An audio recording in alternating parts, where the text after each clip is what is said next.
Correct! Congratulations! Ayan, oo. Galing, grabe. Oo. Do Super you do proud. that? Do you try to do resistance training? Ako? Oo. Yes. Oo, I di ba? try, oo. Kasi ang sabi nila, yung legs mo is your second heart. So kailangan yung leg muscles mo, kasing tibay nung Very kay strong. VP Sara. Ano sa segue? Oo, Nakatayo pa rin kahit binabato ng binabato. Hindi natitinag. Tatakbo akong presidente. Nagulat ka ba? Nagulat ako sa timing. But then, considering that the impeachment case, resurrection is imminent, then this is the perfect timing for her. Yeah. Hindi ba? Yeah, I guess a lot of people were looking into saying they're not surprised. Alam naman natin na tatakbo. At least that's what we think.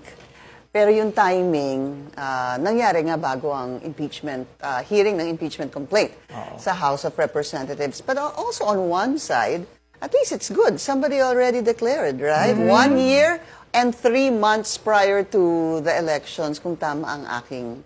Is it really only 1 year and 3 months na lang? Chinek ko na. 2 years, 2 2 years. months pa pala. Okay. Ano nangyari sa akin? Okay, Kita mo na. 26, Before the election. 2026. Mag-squats ka pa. Oo nga. 2 years, 2 months. Ako, nagkamali ako doon. 2 years and 2 years? 3 So, months. maaga. 2 months. Maaga. Game time na. I don't recall anyone who declared this early. O ito, meron akong theory.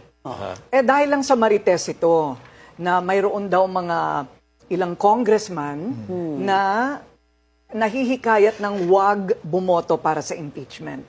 Oo.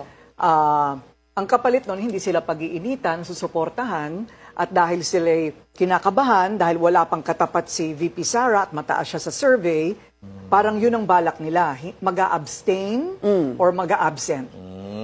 Interesting. Pwede. Pwedeng ganun din. Kaya, kailangan niyang yun, panindigan. Walang ambagan dyan, ma'am, ha? Walang ambagan, oo. Di biro lang kita, grabe, 2 mag-abstain. million lang, di naman kailangan 20. Abstain?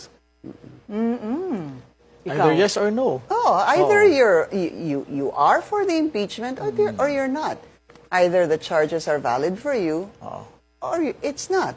Huwag yung abstain kasi either you believe it or you don't. Either you're for it or you're against Correct. it. Paano iba sila mag-isip? Either I make it or I don't. Yun na nga. Yun talaga yung tinatawag na political survival. Yes. Di bantayan natin yung mga Kaya mag-abstain. natin kung sino yung mga mag-abstain bigla. Saka yung mga Nandito poporma. We're watching you.